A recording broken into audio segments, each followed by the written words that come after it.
We are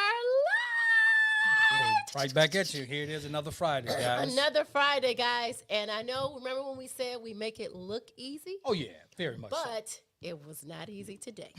So if we look a little frazzled, that's because we are. So I just want to thank everyone and welcome everyone to another Friday Live. A Yes. Friday Night Live. And if it's not on your calendars, you guys need to put it on your calendar. That's every Friday at 6 o'clock p.m. Central Standard Time. So make sure you mark your calendars. Put it on your phone. Mark your calendars now that we go live every Friday at 6 o'clock p.m. Central Standard Time. All right?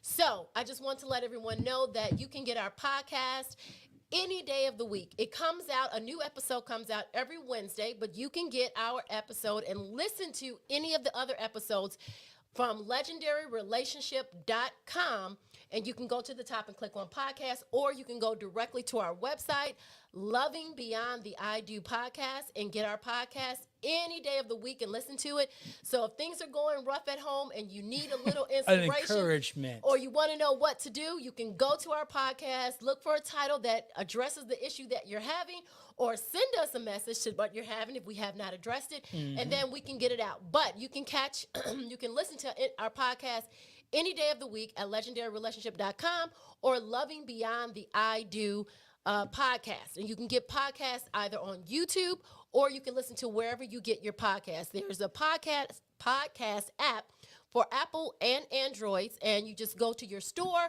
and download the app, and then you can listen to Loving Beyond the I Do.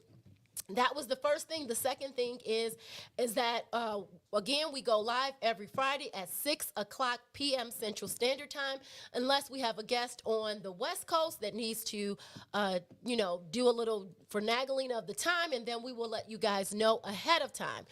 Also, it was something else that I wanted to mention, but I can't remember what it is. So we will have a special guest on today. Her name is Bethany Nicole, and she will be here to talk about not only the area of relationships, but also addressing apologies I never got, which means that sometimes in relationships, we're looking for that apology that we think is going to make us feel better. And we're holding years and years and years, and we never get that apology. And when we get it, it doesn't do anything for us, or we never get it, and we're still dragging it on. So she's here to talk about, like, let it go. You're never going to get it. It doesn't make a difference if you get it anyway, because it's not going to do what you thought it was going to do, which makes you feel better. So she's here to talk about that. We're having this, again, she's actually on the West Coast. Yeah. And Jason's trying to hook her up right now, but we will be back to talk with you guys in a few minutes right after this. All right, so let's do our intro. Let's roll it.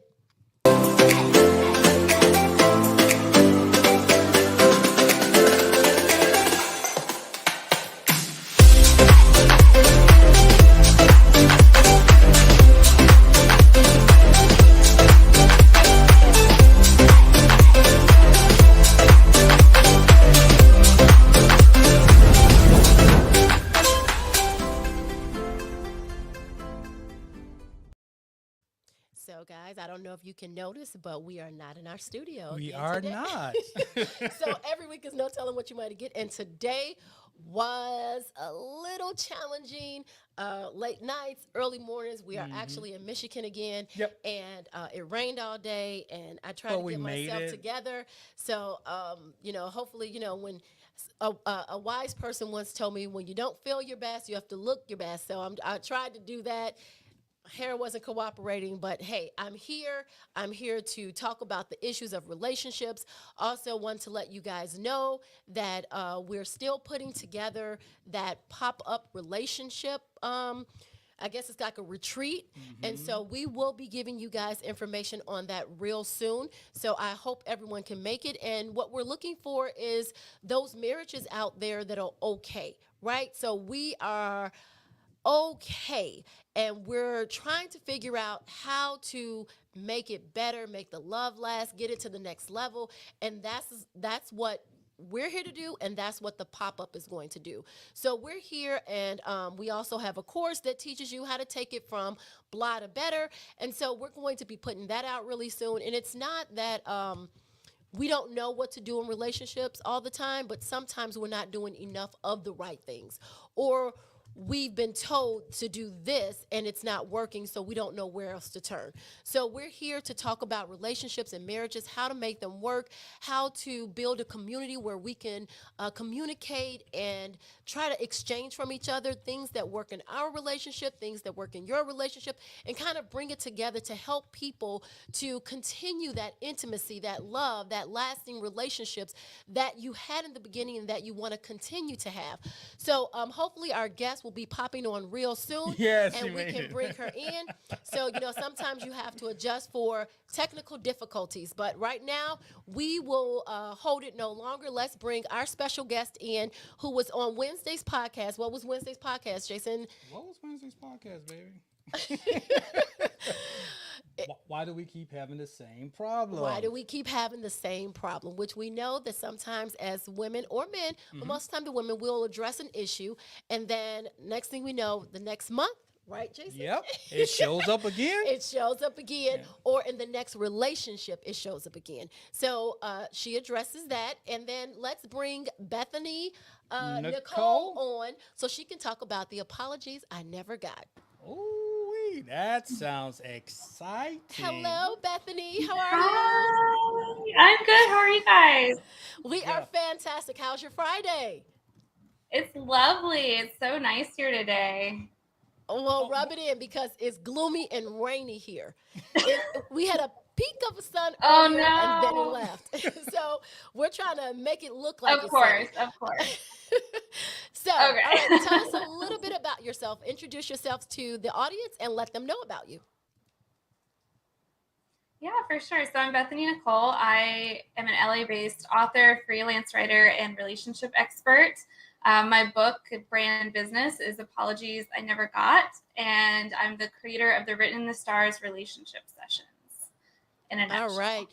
So I know on the podcast we talked a lot about exactly when you said the last part. You're the what are you? The creator of the Written in the Stars relationship sessions. Okay. yes. So written in the stars. Tell us Yes. exactly what that means. Yeah, so the relationship sessions are for individuals, couples, who just kind of feel like things maybe aren't lining up for them. They're having miscommunications, or they're finding themselves dating the same people over and over. Just anything, or even if things are going really well and they just want to deepen their connection.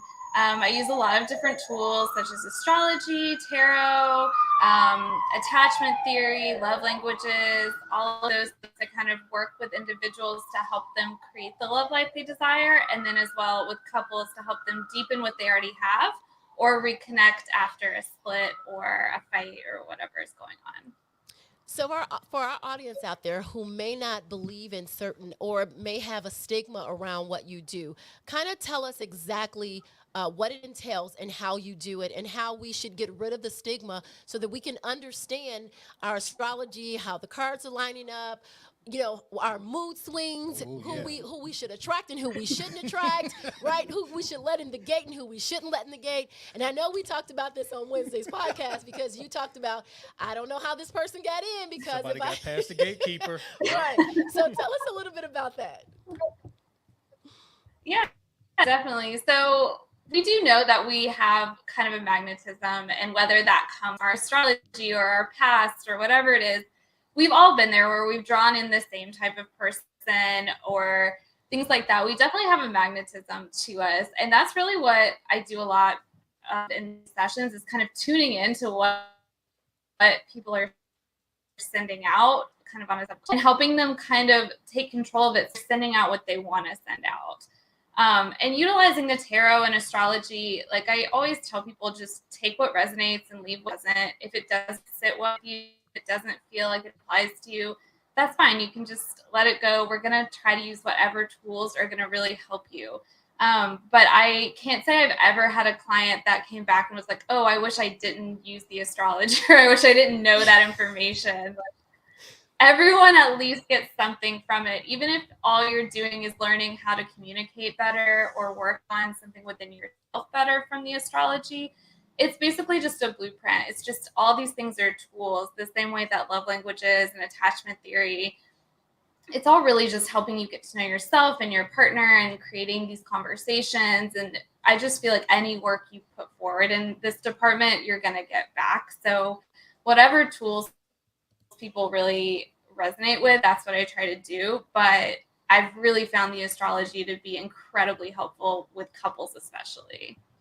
So for the couples out there, whether people are married or if they're just in relationships, how important do you think it is for people to understand their zodiac sign, who they are as an individual, and how their mate, their zodiac sign? And I know you talked about the rising and the moon, and I don't know all of that. So if I get it wrong, just help me out. But I know my daughter talks about it a lot, right? She'll say, Dad, Dad's in the mood because today he's in the, You getting on my nerve mood. That's what mood I'm in.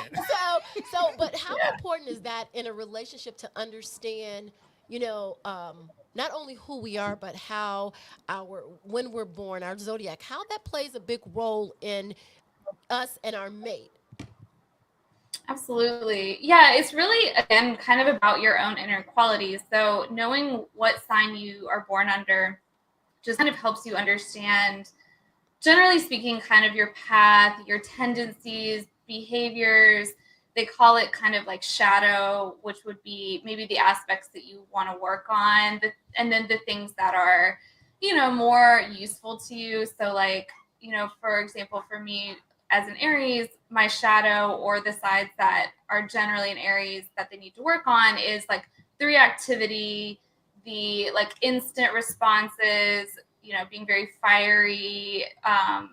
There's like also a lot of ego in Aries, usually just very like, it's my way or the highway. So those are very like.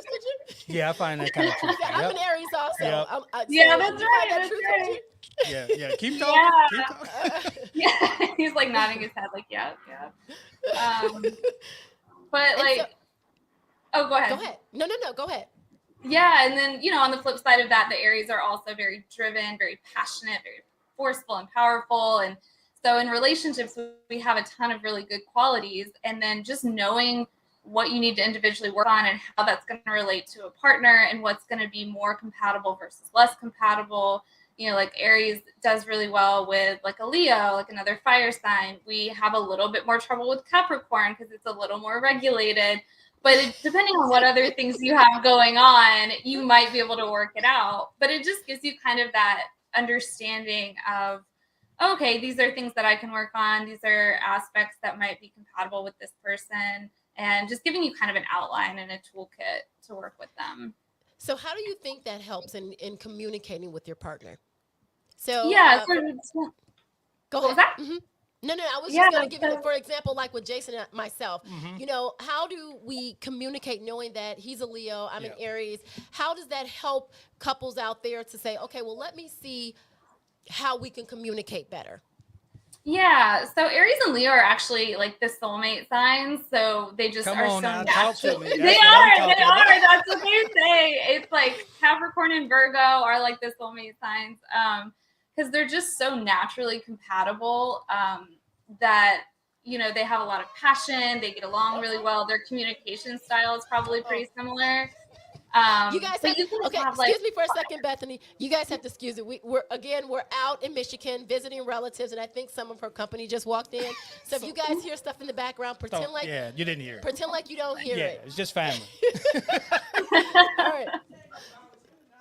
But then like for Aries and Leo, you have two fire signs, so there can be like the butting of heads. There can be like the I'm right, no, I'm right. So like for those signs, it's usually like choosing the hills you want to die on and which ones are like not that important, because you're like both going to think you're always right. And you might actually both be right in different ways. So it's like finding the compromise, or even just like being able to say like, you know what, this doesn't really matter to me that much. Like, that's fine. Like, we don't have to agree, or like whatever it is. Cause there's just so much fire in that it can really like, they can also like kind of like fight dirty a little bit. Like when they're really fired up, they could like say something they didn't mean, or just be a little more aggressive than like, are hot-headed or something like that. But I mean, as far as compatibility goes, those are like some of the easier signs to get along. Do you feel that your sign really does make a difference in a relationship?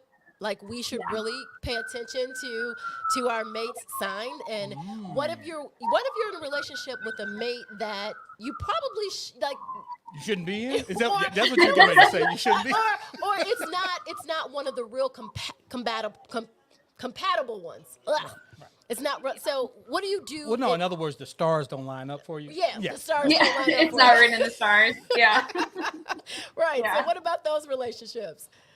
Yeah, so there's a lot of kind of aspects to it. So like when we talk about sun sign, which is like, Aries, Leo, that's like one aspect of your entire chart.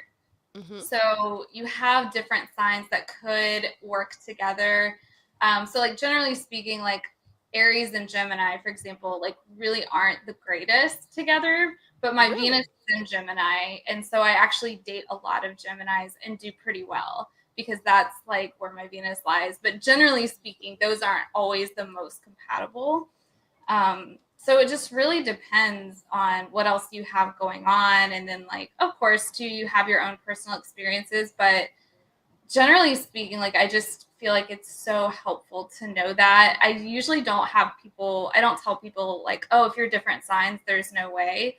But like that's what I was trying to be for. like, let's see what we can do here. But it's just like anything else. If you pick people who aren't like the same love language or attachment style, like you might have a few more obstacles or like, but then of course there's always the unaccountable human factor where like on paper, these people should be like a mess and they're just like the best couple because, this happens to work for them in whatever way. So I think it's good definitely to pay attention. And I think especially when you're in the relationship, just knowing like, oh, okay, like a Capricorn is going to have a lot more of a solution-based communication style. So like a really watery Cancer is going to be kind of more difficult to match with them because they could keep circling each other. Like the Cancer is going around the emotions and the processing and the Capricorn's like, great. So now what? Like, and so you just have to kind of work with like, the Capricorn can take a second to tap into emotions. The Cancer can like utilize that Capricorn energy to move forward and be a little more solution based because that's kind of their shadow sides. Like Cancer can get really stuck in the emotion and Capricorn can be way too regulated.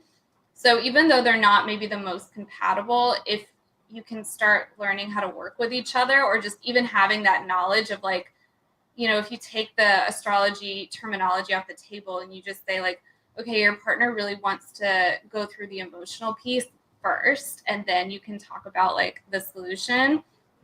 Just even that little nugget, like taking off, like you're not wrong, you're not right. This is just how everybody communicates. Like that's 90% of your fights are going to be like pretty resolved because you'll get to a spot to like be able to talk them through.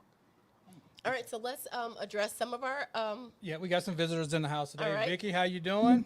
So hey, family. Vicky, hi Vicky, hello family. Hey. And then who was that? Hey, Rita says, hey family, hey Yeah. Rita. Hey, Nancy's chiming in. She said she had experienced a little bit of a power outage, but she made it. Thank you for showing up. We really appreciate it. Nancy. You can always link your smartphone up to your computer and get on. Yeah. So that we got to wait. Keep your phone charged too. All right. All right. So we got Rita Lindsay popping in. Thank you so much. I guess that was Angela. All right. Again. Hey. All right, Kim, welcome. Hey, it's good to hear from you as well. All right. So today. Yeah, well, I want to say one thing about adding people into the feed. Oh, that's what I was gonna say. Look at us on the same page. Look at us. Because I'm a Leo, baby. I'm a Leo. I know. It's that. All right, guys. So listen up. We had promised you guys on our 100th episode that you would be able to actually get on and speak with the guests, but we had so many guests on that we weren't able to do that. Mm-hmm. So we're going to not only allow you to type in the comments, and if you're here, type in the comments. If you have any questions, if you want to contribute to the conversation, please do so. We have Bethany here, so Bethany wouldn't mind answering some questions or just engaging with us. So please feel free to chime in. But in addition to that, we're going to allow you to actually join the stream. There's only one stipulation. One, your camera has to be on it, well, two, and then it has to be well lit. So I need your camera to be on and well lit, and I'll give you the link to join the stream. So we're going to drop the link. So if anyone wants to come on and ask a question, also remember Now, that. this is for you to join the live stream. So this is for you to be on camera with us right now. So Yep. you have to have a camera.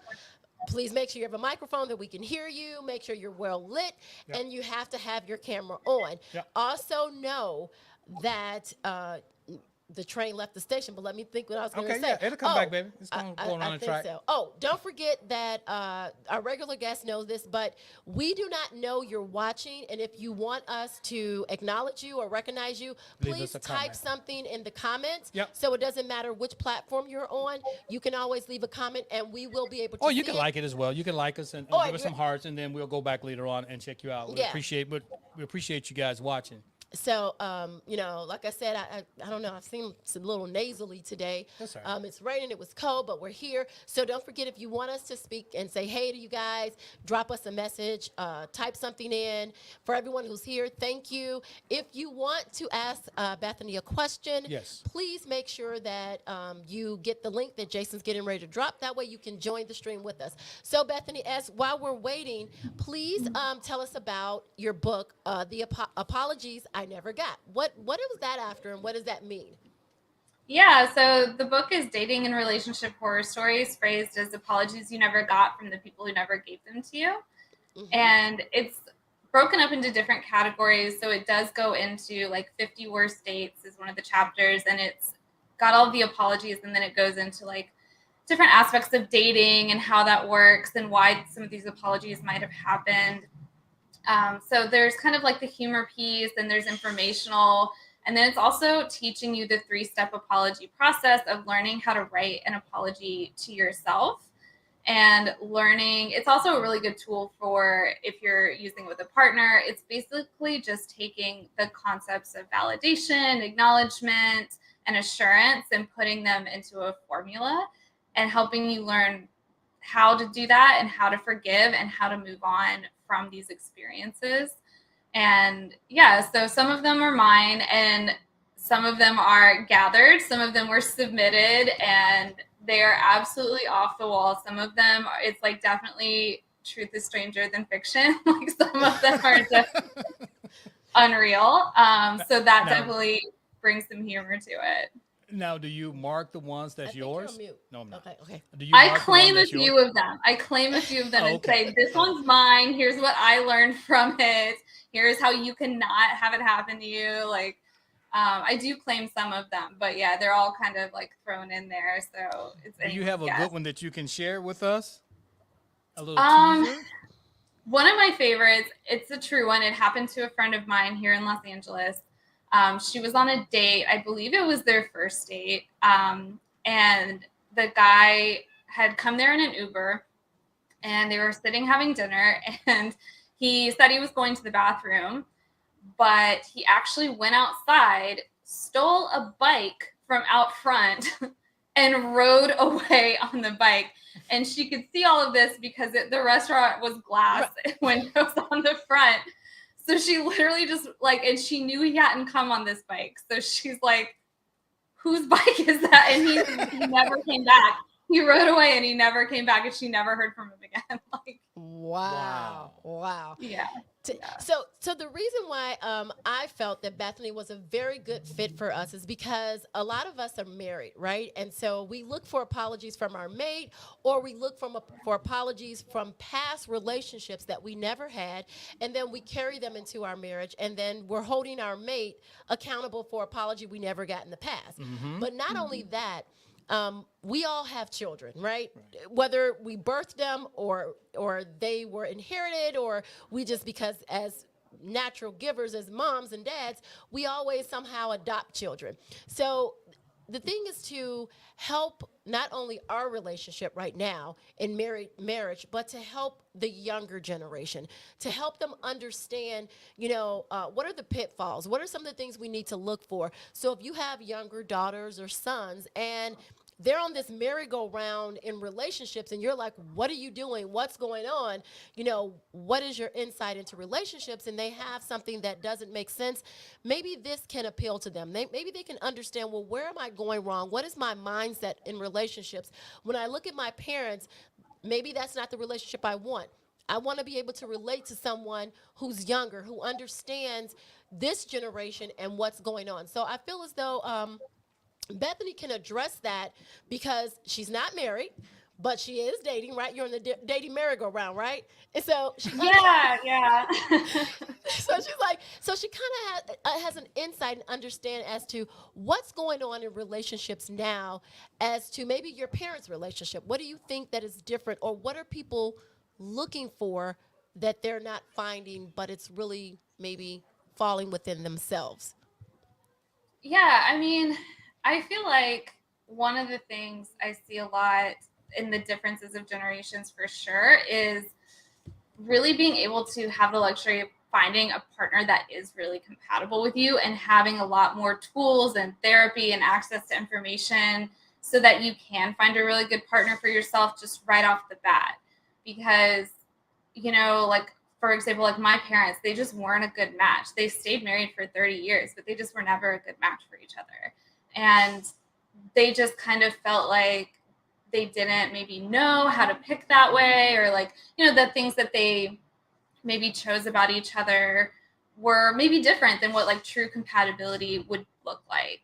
And I see that a lot with people who have already gotten to that point, like they're already married, they're already in this situation. And it's like, the big thing is if you can get to the younger generation of like, this is how you tell what compatibility looks like. And this is long-term versus short-term. And this is, getting them to look at this bigger picture and not bring all these past things in with them, then they have just kind of a better start. Like if you already are really compatible and respectful as a foundation and have good communication, the rest of that, I mean, is going to be so much easier than if you've already started off from this really rocky base and now you're trying to like piece it together.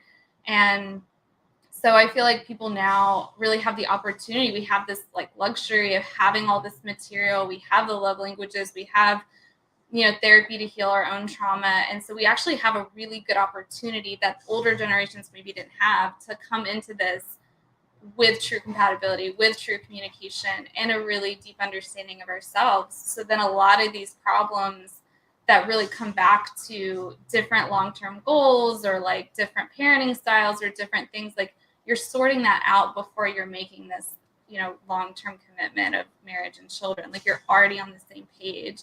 Not that there won't be, hiccups or like when the rubber meets the road, like, that's a very different scenario, but like at least you're starting in the same spot. Yeah, and I always say all the time, don't tell me about, longevity. We've been married X amount of years. Like that means that you actually accomplished. I mean, you have accomplished something because you stayed together, but you may not be compatible. You just stayed together. You may Or not you be may, happy. it may not have been happy, It right? might not have Right, been a right. happy marriage, but people first thing they go, well, I've been married, 15, 20 years. I'm like, well, how many of those have been happy? And That's and the Right. question. And how right, many of your and kids are in therapy now? Like, right, like, right, I right. mean, geez. Right, Yeah. which makes a good point. So, do we have any more comments, Yeah, Jason, we before I got go? Marka Donaldson tuning in from Florida. Hey, Marka, how are you, Hi, dear? thank you, Marco, tuning in from Florida. All right. Yeah. Any other ones? Vanya, good evening, family. Hey, Good Vanya, how evening. are Good you? evening. Good evening. Vicky has a question for you.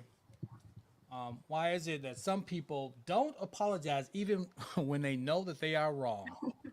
Ooh, Yeah, that's a good one. I mean, That's I think there's different levels to it, right? Like some people genuinely don't know how to do that. They don't know how to take accountability, or they're really, their self-worth, their self-value is just really low. And so they can't even, like any little bit taken at them just feels like so much. They don't know how to hold the line of accountability of like, this is a behavior. It doesn't mean I'm a bad person. It doesn't mean anything. You can still take accountability and not, say you're wrong or terrible or whatever. But some people really, their self-esteem is just so low that they just can't do that. They don't have the capacity to say I was wrong about X, Y, or Z. To them, it feels like a huge attack if they admit that they're wrong about any part of it.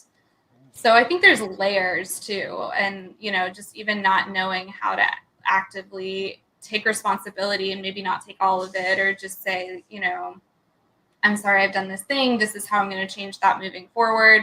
Like there's definitely pieces of an apology you want. And if people don't know what that looks like, it can just feel overwhelming to be in that, to navigate that.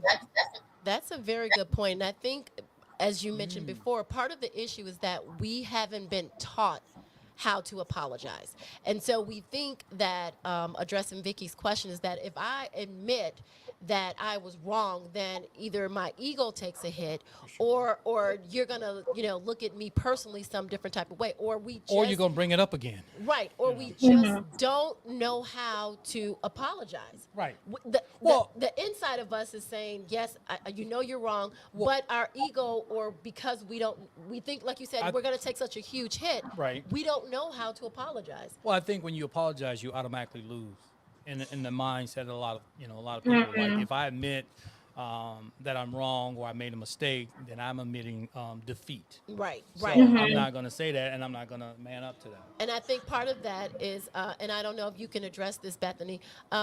So when you deal with couples and they talk about, like you said, your book was huge, right? Apologies I never got, because we're looking for these apologies from people that they never gave it to us, and we're still holding on to it. Well, they knew they were wrong, and I know they were right.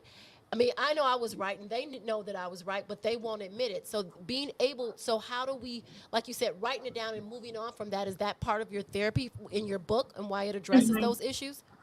Yeah, because so often we're not going to ever get those apologies, or if we do, they're not going to really be enough, or they're not going to be what we need, or they won't, really affect our future because the damage has been done, right? So we have to kind of learn to accept that we might not always get them, but being able to write them ourselves allows us to get what we need from it and almost give ourselves the permission slip to let it go and move on.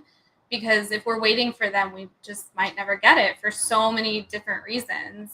And so I think that's the huge part of it, is like learning to accept that we're not always going to get that apology, but we don't really need it to begin with. We can write it ourselves. We can move on our own.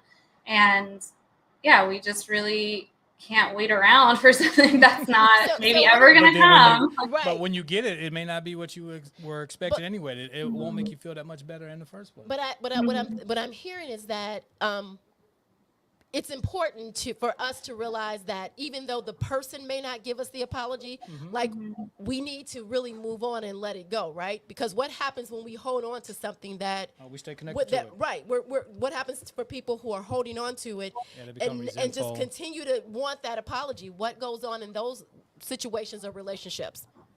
Yeah, it's just a lot of resentment, and it's just a lot of, what happens when you shove down emotions, they come back, they don't just disappear. So, when you haven't dealt with that experience, you haven't moved on, like, if an ex cheated on you and you never got the apology and you never really dealt with it, then those emotions, like, it can almost be trapped a little bit like trauma, like PTSD, because that is a very traumatic experience to be cheated on by someone you trust. And so, but if you aren't processing that emotionally and even like giving it a narrative of like, okay, this happened in this relationship with this person. If you're just letting that kind of stay with you, then you're moving into the next relationship, maybe still having that feeling of being cheated on or being worried about it. Like, you can't separate out the two relationships of like, this happened, I processed it, it's over, let me start fresh in this new relationship. And that's not to say you won't take lessons with you from the old one. It's not forgetting it completely, but it is letting go of the emotion behind it. Like, you can understand, most people don't cheat, but you could maybe even see some of the red flags of the people who do, or like, maybe this person was really disrespectful in a lot of ways, and this was just the final piece. So it's like, maybe your assurance to yourself moving forward is like, I'm going to pay more attention to the signs. Like, I see what that can look like, or that trail. So like, you still learn the lesson, but you're not dragging it in. You're not checking phones. You're not still in like the emotional nervous system activation of like being cheated on, because then you're almost like manifesting that in the new relationship. It's like, you're almost like bringing it in because you're so worried about it. And like, it's not like a great thing, but I have definitely heard it too, where people are like, well, she didn't believe me anyway, so then I finally just did cheat, because what does it matter? I was getting yelled at anyway. It's like, right. I mean, that's horrible, right? But at the same time, you're like, but I can kind of get it. Like, it's like when you're a little kid and you're just like, getting in trouble for something you didn't do, and you're like, well, you know what? Now I am going to break the lamp. Like, it's almost like Right. manifesting it. Like, if I'm already being punished for it, why would I not just do that? But it's just, I feel like bringing in all of this past stuff to almost create it. So do you think how important was it for you to write those apologies to yourself so that you could move on? How cleansing or therapeutic was that for you? Yeah, that was huge. That was huge for me. Especially just the first part of the process is just straight validation of your emotions. So it's like, you know, really easy to mitigate. Oh, well, maybe I shouldn't have felt this way or that way. But to me, that was the biggest part, to just be able to validate, like, no, it was okay that I felt X, Y, or Z. That's completely fine because that's how I felt. And I know it's fine. And like, I feel like that just even that amount of healing just makes it so huge because then you're able to just release all of that and start looking towards the future of like, okay, like now how to start building from this and what lessons do I take with me and, you know, how can I move forward now that these emotions are kind of cleared out. That's a very good point. And I have some comments. Hopefully I won't forget them, but let's read these comments. Go ahead. Why is it so hard for people to take accountability? Yeah, I feel like it's that same, like, why can't they apologize? They just don't know how to do it. And you can take accountability for your pieces of something without being accountable for the entire situation. You know, like you can have a fight with a partner and say, I take accountability for my response, even if you didn't start the fight, even if the fight wasn't particularly your fault, maybe you didn't react well. And that's okay to take partial accountability of like your own behavior and your reaction to it.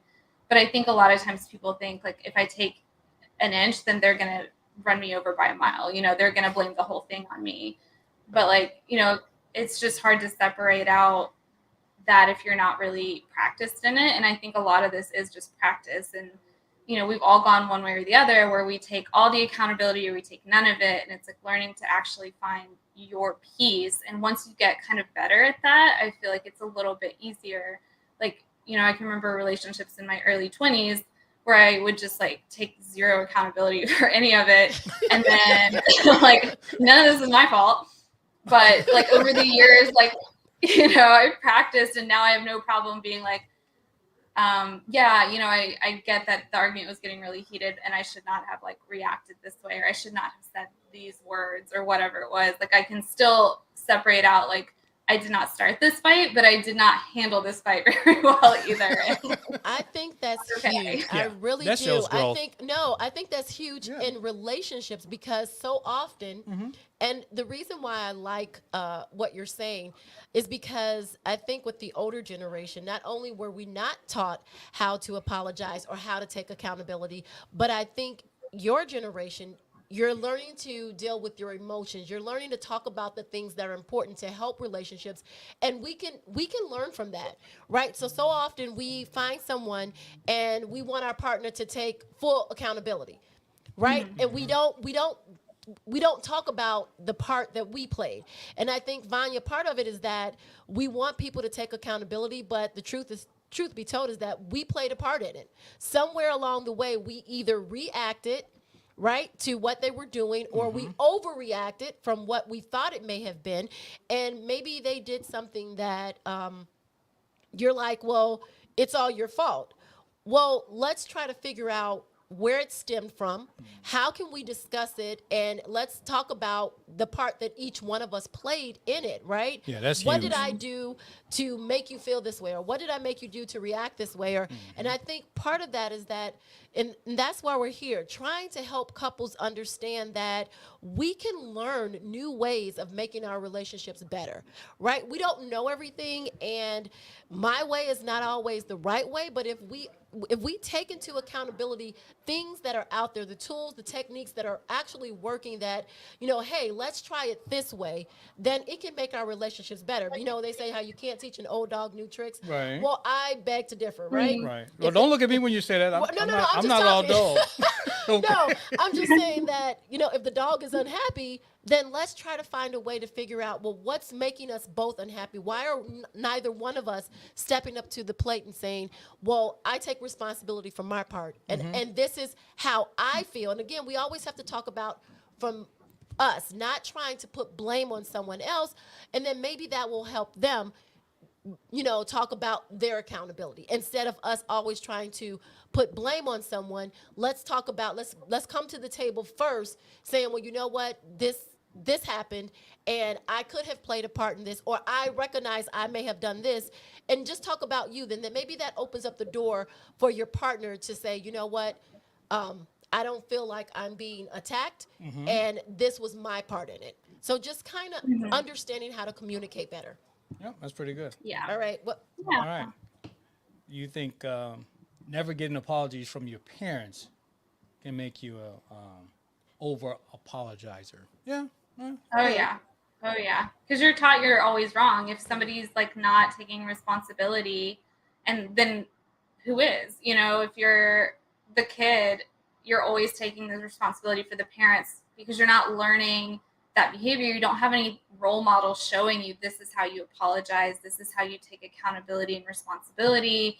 So it's really just putting all this blame basically on the kids' shoulders, and so they're not getting any practice of like, how do I hold my own space and take responsibility. And especially kids in general, it's like you're taught, go to your room and come back when you're ready to apologize, even if like you're not really wrong in that scenario, but that's like, I'm the parent, I'm right. But yeah, I think especially with like narcissistic Bye-bye. parents or things like that, then you can really get into like that over apologizing, because as a kid, you're trying to win back that love and affection. It's survival, right? Like if your parents aren't bonded with you, then you're not going to survive. So, So you gave you're the analogy. learning that.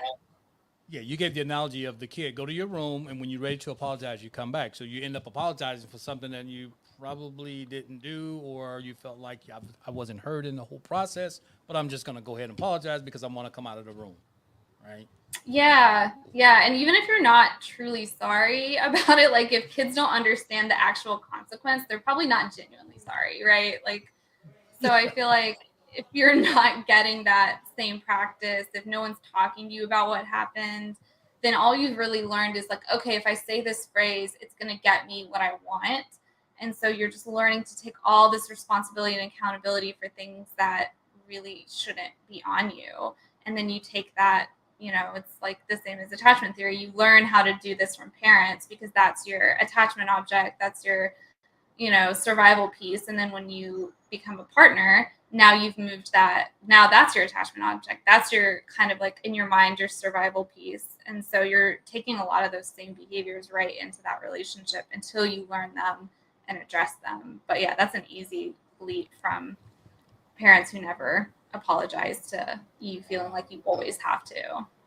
Yep. I have something to say with that. Sometimes, what I have to tell my kids sometimes is that you have to look at things as an adult, right? So when we're an adult now, as a child, looking through the lens of a child's eyes, you may feel as though the parent was wrong. Right. But you have to, I would say, kids and adults don't see things the same way. So I could have done something and told my kids to do something that they may have felt was wrong, and they may have felt that they needed an apology. But as an adult, it was to protect them. It was because, as an adult. So I often tell them sometimes kids want apologies from their parents, but you have to now, as an adult, look at it as from an adult's view, because sometimes kids, you see things through. When you're a kid, you only have a certain amount of wisdom, experience, and you're looking from your perspective. This is the individual. Whereas a parent, you're an adult. You have a lot more experience. You have a lot more, and not for all parents, right? Some parents I know, really do I need know. to apologize, and even now as an adult, right? But we have to do a balance there, and we have to make sure that we're not carrying into our relationship our past hurts. So and that's part of the healing process. That's part of recognizing what's going on in my relationship that is actually from my past that has nothing to do with right now and nothing to do with my mate and what they're doing, but my past trauma, my past hurt, my past relationship with my parents. So once we become adults, we have to look at all of the hurts we had in the past and say, did my parent act from a place where it was more beneficial for me, or was it wrong? You know, I used to often say I felt like my mom was a softie, a pushover. You know, I wish she was more assertive. You know, but when I became an adult, I was like, wow, a lot of the decisions that she made were for my benefit, right? She actually was stronger than I thought, because it takes more strength not to give in to certain things or not to allow me to do certain things. And now as an adult, I appreciate that. I can see it through the lens of an adult now, whereas when I was a child, I felt like I was mistreated, or it was the wrong thing to do, or why couldn't she be more assertive? And it made me overly assertive. And so now, as an adult, I had to learn how to combat that. I had to learn how to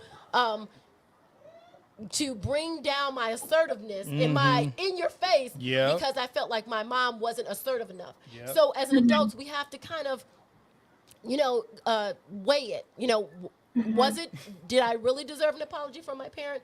Or was the parent being a parent and protecting me, and I didn't see that as a child?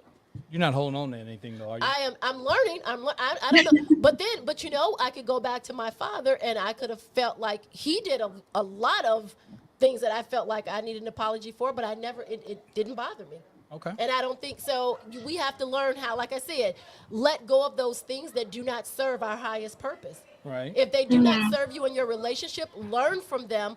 Don't repeat things that you didn't like in your past, and then make someone else unhappy, like you, right? Right. You have to learn from those past hurts. So Well, I think she did a good job. I think you turned out to be a good person. A little assertive at times, but that's okay. I mean, well, that's not because my mom. Bethany says because I'm an Aries Yeah. and a Taurus. Yeah, I was gonna say, see, maybe it's not your mom. Maybe The Aries.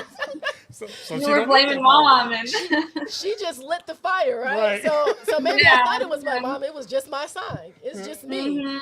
Yeah. So That's just me in your face. So what does Vicky say? it's not about winning the argument. Well, that's for sure. It's not, and it's okay to But I admit think when we you're go. wrong. But I think we go into arguments like Right, that. but you know what? But think about this. So it's not about winning an argument, but do you feel better when you get that apology? Like, yeah, you were wrong. Yep, I knew it. Yeah, I just need you to admit that you were wrong. But you didn't win necessarily, but it feels better when you say, yep, I knew you. It's just validation for you. I'm confused. You know how somebody say it's not about winning a relationship, but if I apologize and say, you know what, baby, I was wrong. Oh, okay. You're gonna feel a lot better. I do feel a lot better. Yep. And sometimes it's not about right or wrong. Right. It's kind of thank you for acknowledging that you may have Right. done something that kind of triggered For it, whatever. sure, Right. for sure, Right. right. So, but even if I didn't get the apology, I don't. There in the past, not now, guys. In the past, I may have been like, "Wow, he didn't even apologize for it." Yeah. Yeah. I kind of used to be like that. Yeah. You want that apology. You want but that then- apology, and I know. me too. Yeah, it's very But here- valid. Right, but here's the thing.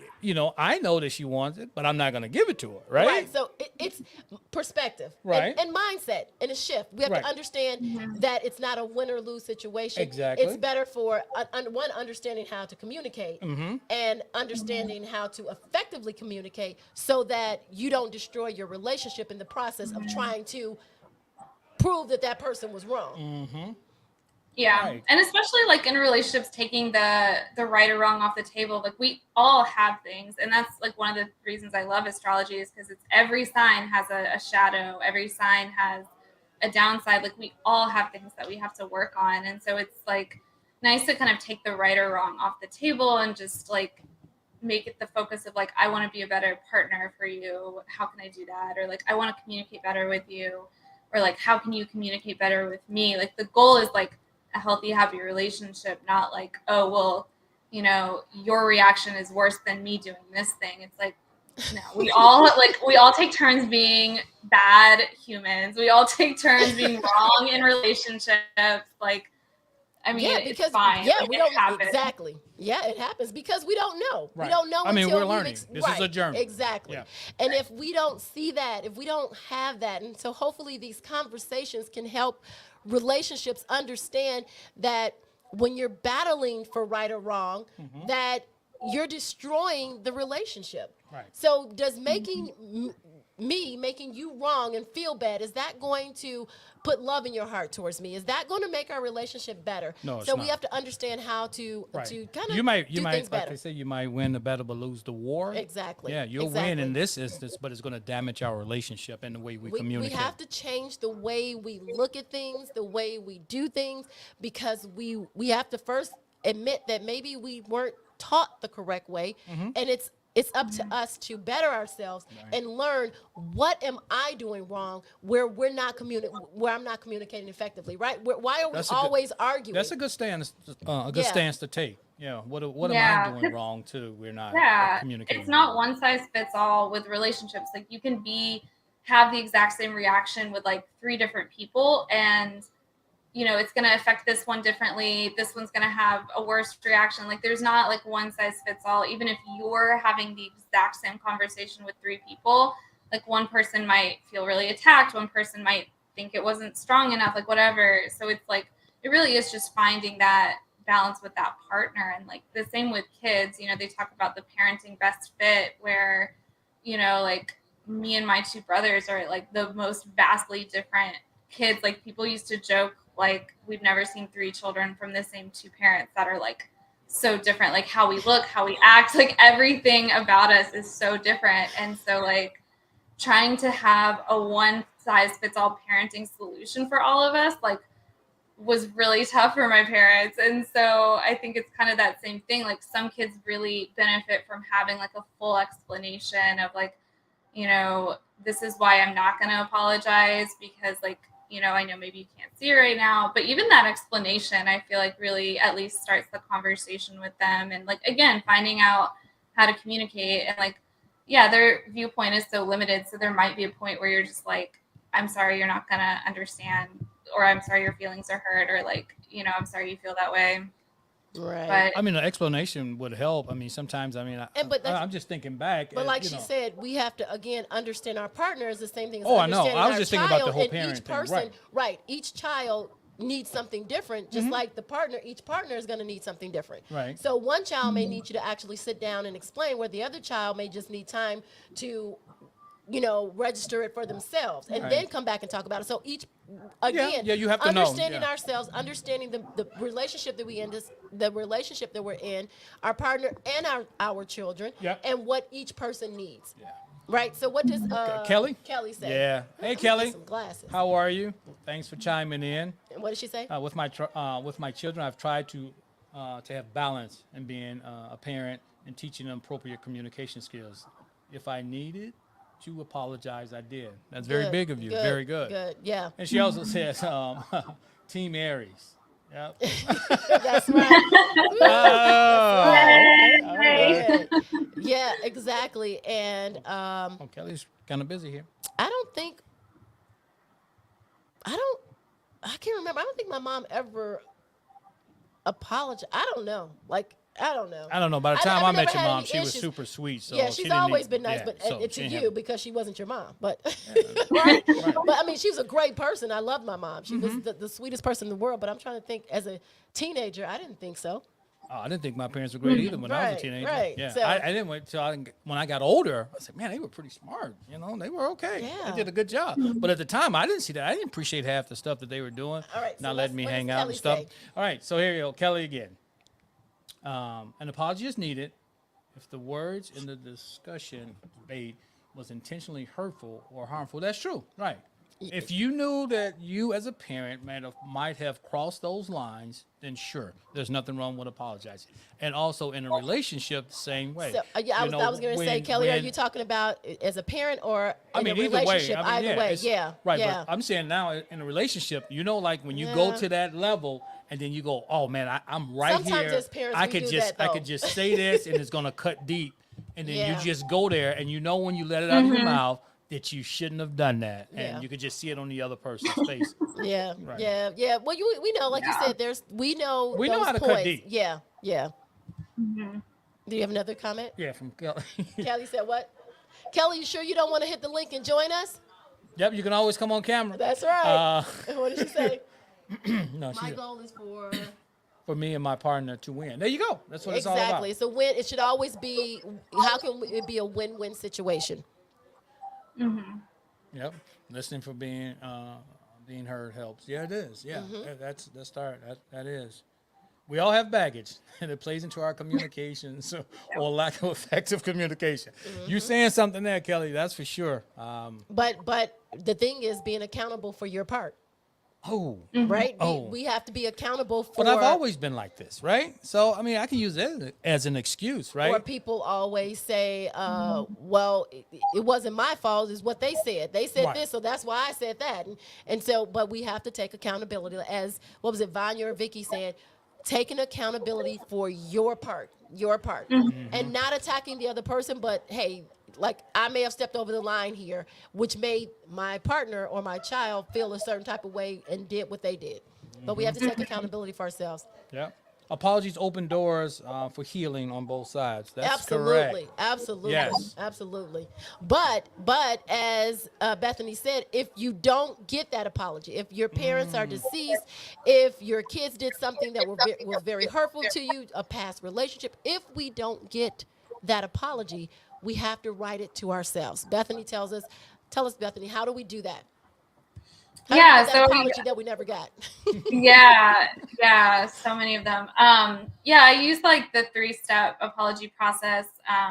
It's just kind of a like down and dirty, easy method. And so the first part of it is the validation, which I kind of mentioned, where you just are like basically writing out every emotion or feeling or thought or anything from that experience or that person or whatever it is. You're just getting it out, and you're not like nitpicking it, you're not mitigating it, you're not saying like I shouldn't have felt X, Y, or Z. You're just like getting it out. And then you're if you're doing it with a partner, then obviously you're saying it to the partner, you're validating their emotional experience. If this is something that you're doing for yourself because you're not receiving the apology, then you're actually verbally saying it to yourself, but it's kind of like the wounded aspect of yourself. So you would say like, I'm so sorry you felt sad. I'm so sorry you felt lonely. It's giving yourself this like huge dose of self-compassion, which feels a little weird to like say it out loud to yourself, but it is so effective. And like refer to yourself in like a third person, but it's so effective. It's like wild how effective it is.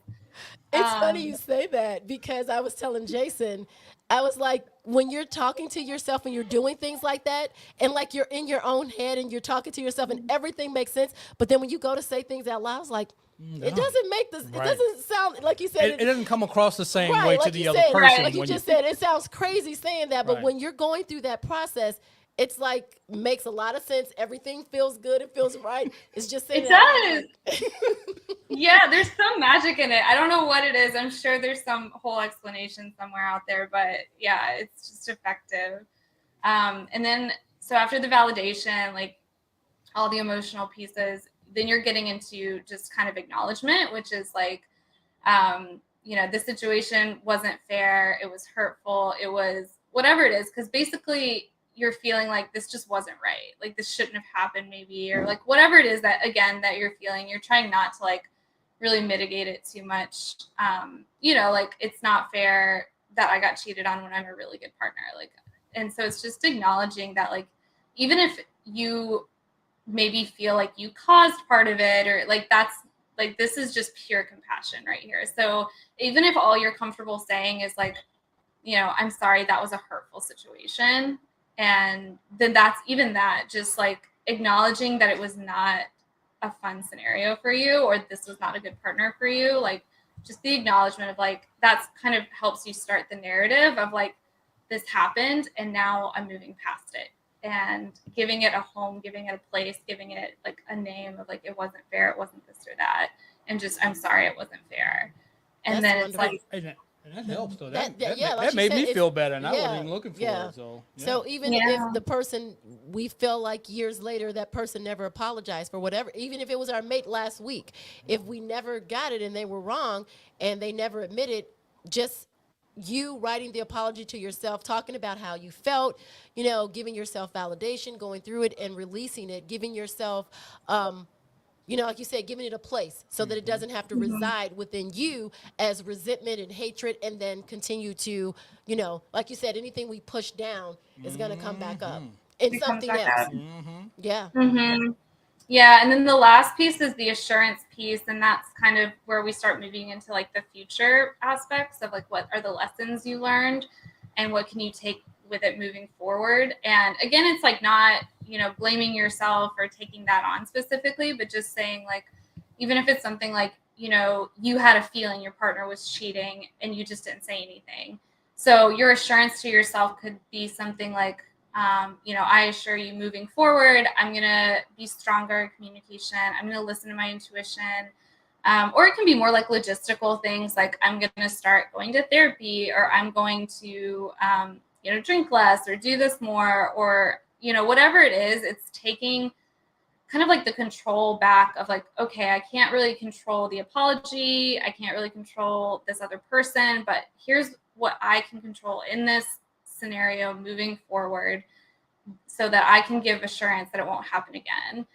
Because when you're getting it from another person, like that's really what you want to hear, right? Like if somebody's like yelled at you, you want them to say like, it's not going to happen again. Because if they don't have that part, you're kind of like, okay, like, so is this next fight, are we going to have this exact same discussion? Like, you know, and so it's like taking that and giving it to yourself and holding yourself kind of to those same standards of like, you know, if someone just kind of randomly was like, I'm sorry, it won't happen again. You kind of like don't believe that a ton, you know, like, but if somebody's like, you know, I just enrolled in therapy, I'm going to the gym 3 times a week to help with like, you know, anger, I don't know, whatever it is, like that's kind of what you want to give to yourself too, depending on the situation and like what's appropriate. But just giving yourself that assurance, like I assure you in the future, I'm going to speak up more. I assure you I'm going to look for the red flags. I assure you I'm going to enter therapy. I'm going to do X, Y, and Z.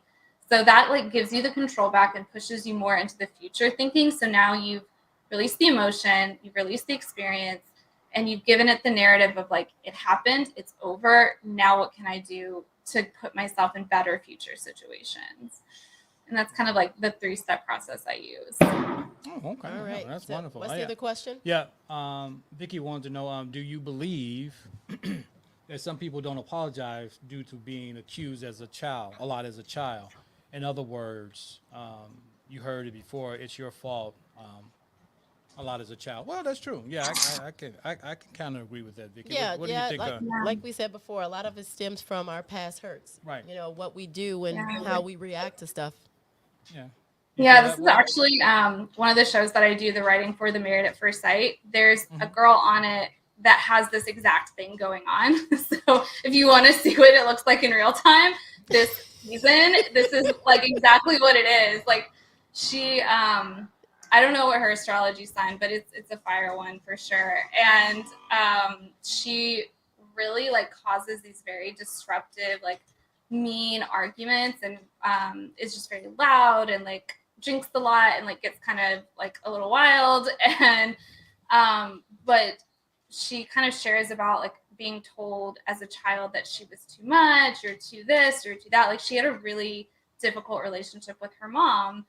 And so even as a child, like, you know, if you're constantly told you're too much or everything's your fault, like it's just like rubbing salt in the wound. You don't really learn how to ever hold your own space and take accountability. So even though she's like doing these really over the top things in her relationship, when he's asking her to be accountable, she's like, well, you know, if you were the right person for me, I would never be too much, or like, you know, I'm fine, it's right. And it's like, it's not quite accurate. And like, you can just tell, like, I mean, it's exactly this scenario. You see her not being able to apologize for even the most like, I mean, she's like, yeah, puts this man's sex life on blast on this national TV show, and she won't even apologize for like using those words to the world. And it's like very clearly like something that you could just say like, I'm sorry, I should not have done that.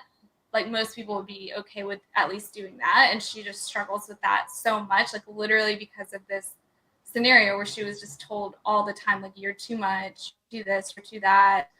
And her mom never apologized. And like, they show her mom a little bit on the show, and it's like, oh yeah, I can see like why you would really struggle with this. Like, Yeah, but yeah, said. so it's like it happens in real time, and you can see it. Like that's exactly what they do. They can't apologize because they're, which is kind of sad. Like I get it. Like if you've been like kicked so many times, like it's really hard to even have the tiniest little kick again, because it just, your ego is so wounded, and your self is so, your self-worth is so low. It's like, you know, it's like one more person telling you the exact same thing you've been told over and over, like you're being too much or whatever, even though like in that moment you're drunk and yelling about your husband's sex life, like that's way too much. But like she can't even acknowledge that little aspect because it's just been like nailed into her. Yeah, that's where when we need to definitely seek therapy for past hurts that are affecting our relationships today. Yeah, well, we have to understand, again, going back to accountability. My childhood plays a huge part in what's going on in my relationship right now. Sure. And I need to address that. So that's something where therapy is definitely needed in that area. Oh yeah, especially when you start putting certain things on blast like that. Yeah. Yeah. Oh yeah, that's pretty bad. But like, you know, especially like individual therapy and like the couples therapy, I feel like would be really helpful for her to dig through, because like she's just like continuing this cycle and you know, kind of like completing it, because then of course people abandon her, which is what she's so terrified of having happened. But then you're again like creating that scenario. Exactly.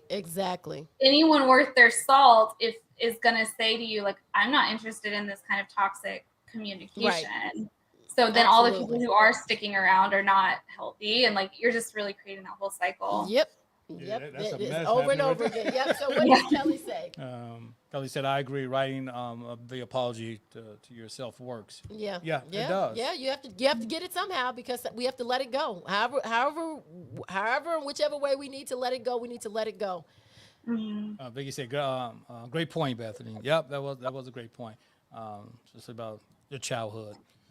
What causes one to self-sabotage in relationships? Yep. Yeah, we got to recognize that self-sabotage. Yeah. Yep. We do that a lot. And again, it comes from past hurts. Just like you said, she thinks everybody is going to abandon her. So she creates this atmosphere where they want to abandon her, because they think like you're really too much, like you're crazy, like I'm not going through this. Way over the top. Yeah. And she does what she doesn't realize is because she's just creating that over and over again. Yeah. So one self-sabotage is because, one, I think past hurts and the way that you were raised and the things that you've never dealt with in your life is what causes you I think that's the to biggest self-sabotage your relationship. Self-sabotage your relationship. Yeah, for sure. Stuff that you haven't dealt with. Right, exactly. Right. Things that have hurt you deeply that you have not addressed. Right. Whether that's you haven't acknowledged it, you haven't validated, you haven't apologized, you haven't let it go, you haven't dealt with it. It's something that has hurt you, and for some reason you're playing it over and over and over again, maybe in different ways, but you're still sabotaging your relationships because you don't think they're gonna last, because the last one didn't last, because people didn't and think, this one is on the rocks. right, I wasn't worthy as a child, or I didn't feel worthy, or I didn't feel beautiful, or I didn't feel like my parents loved me, so no one's going to love me. So that again, we sabotage our relationships because there's something that we haven't dealt with as an individual, and we haven't healed from. Yep. Absolutely. We haven't forgiven either ourselves or the other person for whatever the situation may have been. Yeah. Vicky says communication is key, and I'll take this a step further. Effective communication is key, because sometimes people can be hollering and screaming and say, "Well, I communicated with them." I told you exactly what was on my mind. Yeah. So you say you write for the television program? Yeah, I do like dating, relationship, and analysis for different publications about the different shows. And so I say like what's going on in the relationships, or I kind of like predict who's gonna like make it and who's not. And like because it's in the stars, right? Well, some of them, that was really fun. I have one publication that really loves when I do the astrology piece, and they'll track down the cast's like at least their sun signs. And so I have a couple like on my website for like 90 Day Fiance, Married at First Sight, like where I've done their astrology briefly. I didn't do the astrology for this season, but Lord, I don't know if I had to. This one was so, this past season was so wild. Like, it was like they had so many other layers to get through first. Oh, really? So I think everyone is shy this Friday. So guys, next Friday we'll give you another opportunity. So be camera ready. Have your cameras and stuff ready. Be camera ready. It's different when you want to get into the game. On the sidelines, it's easy. Yeah, right. I guess they're having fun back there too. Yeah. All right. So if there are no more questions, so guys, don't forget, listen to Bethany's. We had a really good podcast. Came out Wednesday, and it was called "Why Do I Keep Having the Same Problem?" Which means, or why do I keep like attracting the same person or experiencing the same thing? And sort of like what Kelly said, why do I keep sabotaging my own relationships? Just being able to understand. And Bethany actually talked about her own personal experience. So we didn't talk in general. I put Bethany on the line, and I told her to share with us some of her own experiences. So it was a really great podcast. If you guys want to see it, real quick before you do, Vicky's, tell them where they can get the podcast. Go to. Let me just say this and then we'll go back. Okay. Okay. Yeah. So Vicky Thomas, this is Earl. Hey, Earl, what's going on? That would be a great. Yo, don't mumble, speak it out loud. Okay. That would be a great topic for a future show. How to deal with and be healed from past hurts and relationships. All right, thank you so much, Earl. I appreciate that. I agree. And actually, we have a podcast on that, so I'm not sure which one it is. We'll have to look it up. And then we talk about, we actually had a guest on that talked about healing from past traumas, right? And past hurts and how to do that and how to get over that. But we can do we can take another deep dive in that. And that's really important because we don't even realize that those past hurts and issues are what is causing the damage in our relationship right now. Yeah, absolutely. You know, our past marriage, our girlfriend from when we were 18 that told us we would never amount to anything, and so you're trying to overdo everything. Just a lot of things that we hold on to mentally that we don't even realize that it's playing a huge part in our relationship and why we can't effectively communicate with our mate. Maybe, our mom told us, or our dad or our girlfriend told us we were a bad communicator. And now I just can't communicate. All of those things. Definitely, Earl, definitely. We have one of the biggest things we have to realize is that the baggage that we bring to the relationship, like we said, taking accountability for our part of. Yeah, we have to own up to our own stuff. That's the problem. Our own garbage. Yes, we have to own up to it. Yeah, we all have garbage. Stinks. Yep. Yeah, it's you. And then you put two little stinky things together, and you got one big stinky mess, right? Yeah, and then you work through it, right? Yeah, you smelled it because you're bringing it, or I'm smelling it because I'm bringing it. Exactly. So, are there any other comments? It's not, but if you guys want to go ahead and type in your last few little comments for Bethany, we really appreciate you taking this much time out of your time and schedule. Yes. And chiming in with thank you, Bethany. I hope you didn't have anything, so we thank you for coming on to our Friday Night Live. And this was great. It was so fun. Sharing your wonderful experience with us. So, bring up the podcast so that where they can get the podcast from.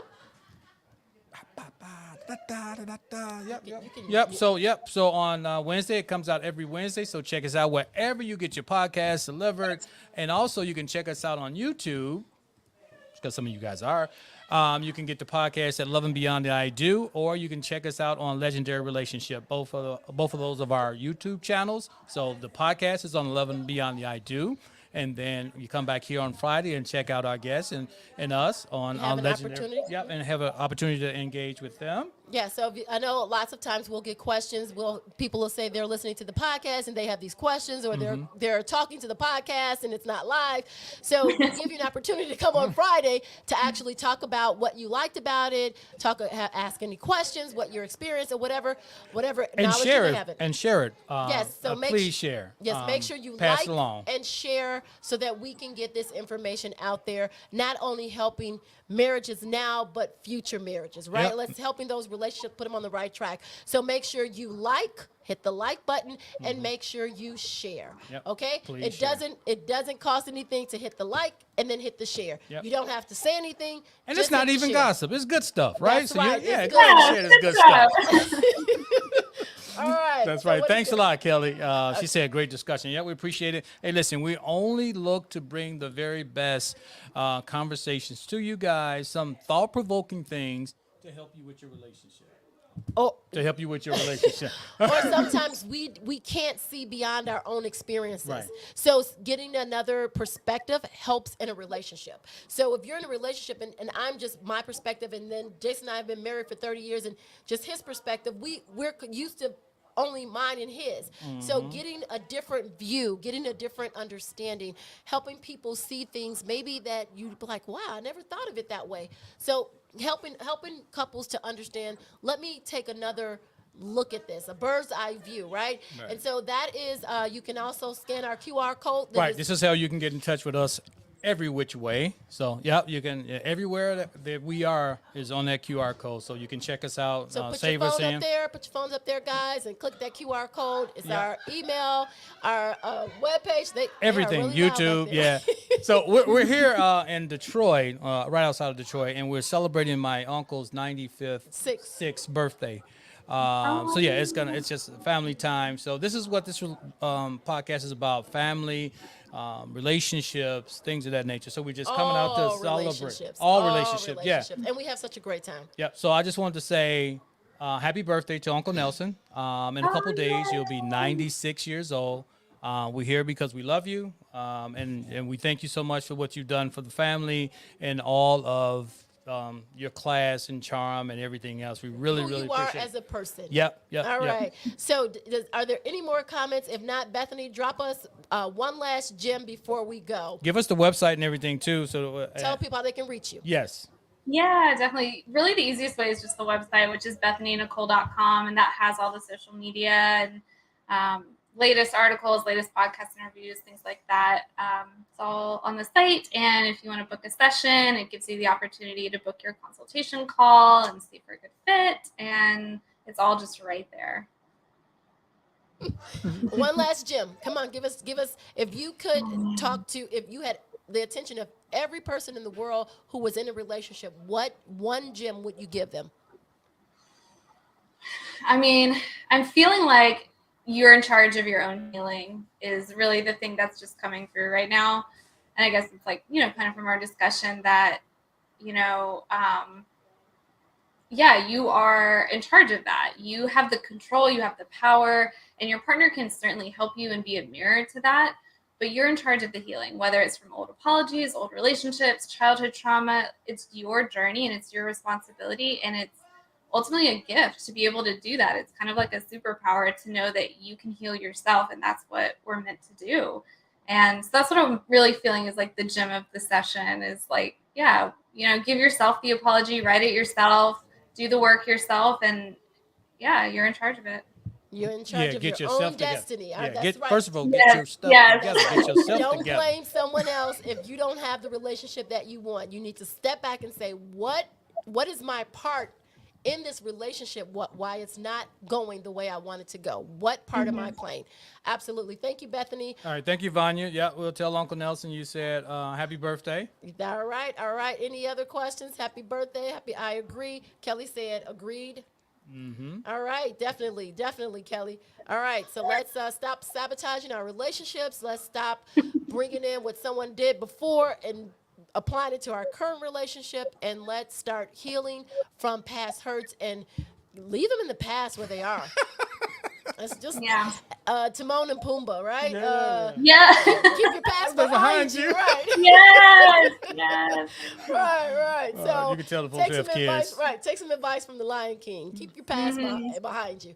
All right, guys. So I think that wraps up another Friday Night Live. Yeah. We made Thank it you so through. much for being on. Don't forget to share. Don't forget to pass this information along and tell them to join or subscribe to the YouTube, So to the you'll Facebook. know whenever we're coming on. You Yep. know, you can get that notification when we're going live. You get Yeah. the notification when a podcast comes out, and you'll get notifications for any of our emails or anything that we're doing. You'll be the first to know. Yep. Make sure that you are on our email list as well. If you guys are not on our email list, please send us an email at info@legendaryrelationship.com. Yep. Get on our email list so that you can know all of the things that's going on with Legendary Relationship with Jason and myself, where we're going to be in the near future, what we're doing, and where you guys can contact us. All right? Yeah, that sounds real good. All And, right. if there's anything out there that you feel as though needs to be addressed and hasn't, please feel free to share that either here in the comments, or you can also share it again at info@legendaryrelationship.com. Yep. And then we'll address it. Yep. That'd be great. All right. Well, like I said, thank you so much for all your time. Beth, hold on. Thank you so much for hanging out with us. We love you. We'll talk to you real soon. Peace.